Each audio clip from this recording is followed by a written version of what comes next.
মাননীয় স্পিকার, আমি সম্মানিত সংসদ সদস্য এবং স্বরাষ্ট্র মন্ত্রীর প্রতি সম্মান রেখে বলতে চাই, আজকে নতুন করে তিনি এই শব্দগুলো উচ্চারণ করেন নাই।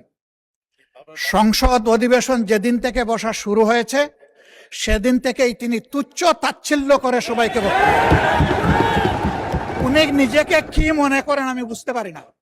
এমনকি তিনি সেই দুঃসাহস এখানে দাঁড়িয়ে তিনি দেখিয়েছেন, তিনি বলেছেন যে এই সংসদে তিনি শিক্ষকের ভূমিকা পালন করবেন।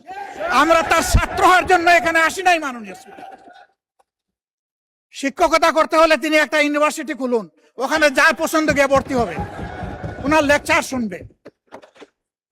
আজকে একই বক্তব্যে দুইবার উনি অ্যাটাক করে ফেললেন।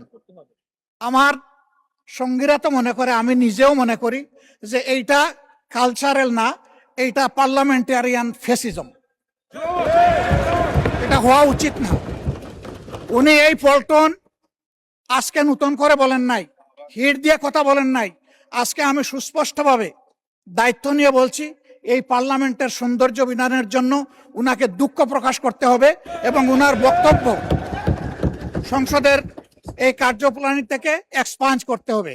যদি এইটুকু করে আমরা বসবো, না হইলে এখানে বসা অপমান নিয়ে আমাদের এখানে বসার কোনো প্রশ্নই উঠে না।